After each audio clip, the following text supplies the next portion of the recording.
Cheat on me with my best friend. I'll wreck your career and publicly humiliate both of you. Sarah have treated my wife and me like family for numerous years, almost since we moved in across the street from them. We were really close as a group of 4. Our children are the same age as theirs and are best buddies. We were all one huge family. We ate supper together many times a week. We have trips together. Was like a brother to me, and my wife and Sarah were close as well. The news of an affair between my wife and caught me totally off guard 5 months ago. My wife had left her email open on our computer, and I saw an email from her to her long-standing therapist in which she said that would be accompanying her for an upcoming appointment again. Is going on. My thoughts raced why on earth would be attending her treatment sessions without my knowledge.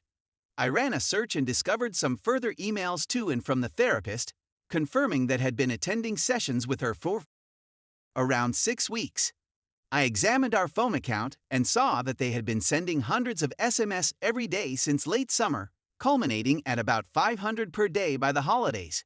In terms of the holidays, my wife and I hosted both our families, parents, siblings, etc. for Thanksgiving and Christmas dinners, and Sarah joined us for dinner or after dinner on both occasions.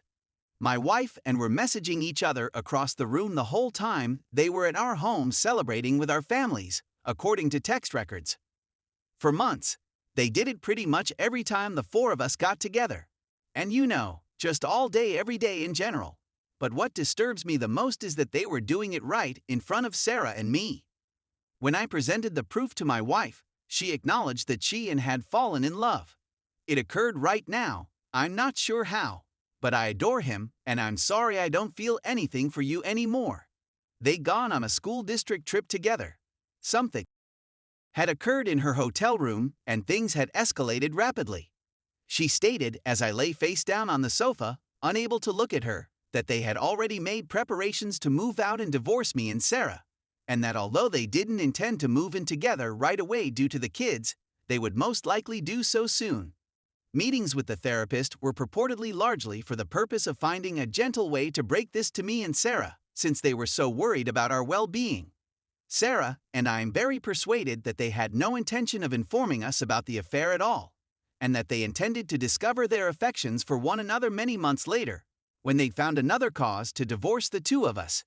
My wife left 2 months ago. I was and still am completely shattered. Every day, I weep. I was crying when I wrote the first few lines of this narrative.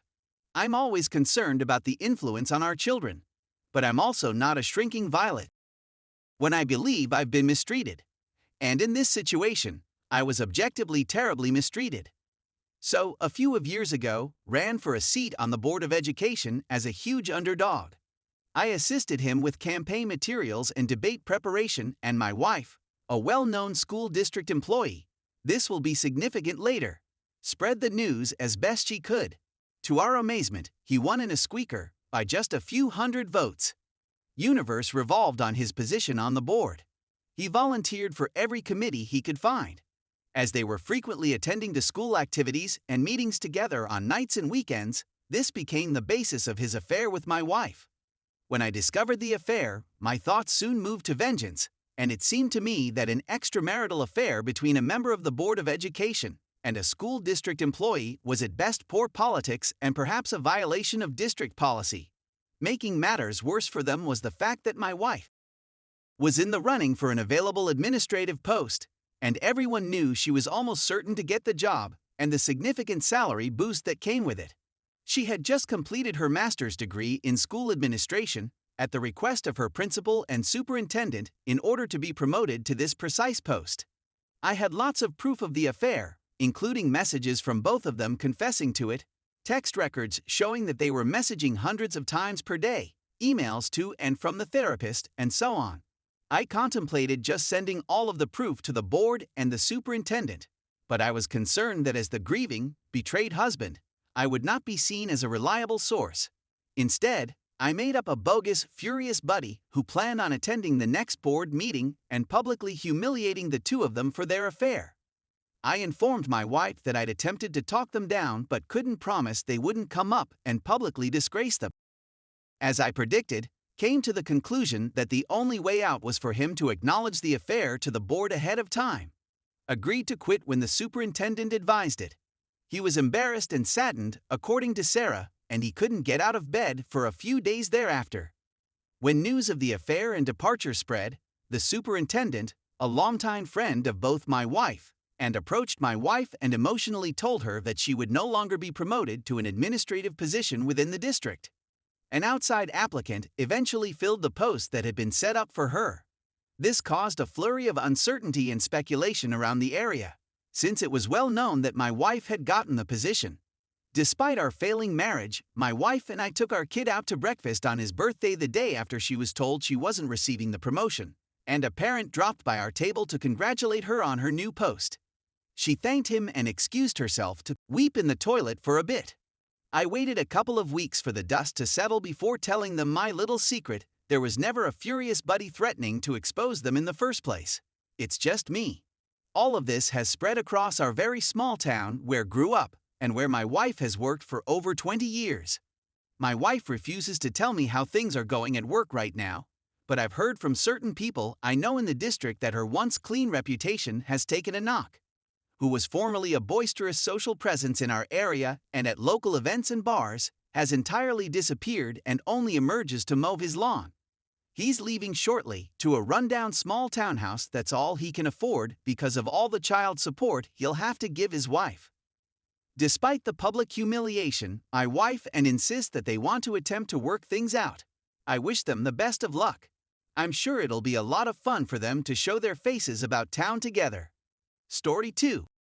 My 28M brother 35M just had his second child. Based on the reaction, I don't know who to comfort. My brother and his wife have a daughter and have been expecting a second child for some time. It's no secret that my brother has always wanted a son. My brother's second kid, a baby girl, was born recently. My brother sobbed out of disappointment.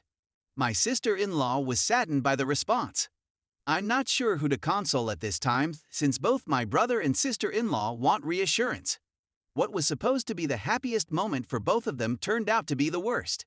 They also chose a name that sounded like a male for the newborn. In hindsight, I prefer to bring a baby girl into the world. However, I would adore my kid regardless of gender. I have a girlfriend, but I am not yet married. We've been talking about our future plans, so I'd want to tell my brother and sister-in-law how fortunate they are. Thank you for the explanation, everyone. I'll invite them to supper tonight. After supper, I'll console my sister-in-law and give my brother a hard time. I hope everything goes well. Edit 2. Just wanted to clarify a few points. I appreciate all of your advice. Those who argue that my brother has a right to be disappointed are correct. However, just because you have the legal authority to do something does not imply you should. His reply was unplanned and untimely. Most instances of someone asserting their right to do something do not include empathy for others. He had no idea how his outburst would affect his family and his family's heritage. When my niece grows up, someone proposed birth tales, which would be tough to tell. In terms of my sister-in-law, she and my brother have been together longer than I have been in my present relationship, so we consider her to be as much a part of the family as my brother. This is why we'll go over everything together tonight. We completed the final edit yesterday night. I straightened my brother out while telling him how fortunate he is. I also made certain that my sister-in-law had no reservations. Despite being the youngest sister, I was always the more principled of the two. I'm accustomed to being the voice of reason in my family at this point. We'll always be a part of each other's life, unlike all of you with me. My sole objective is to assist all of us in moving ahead together.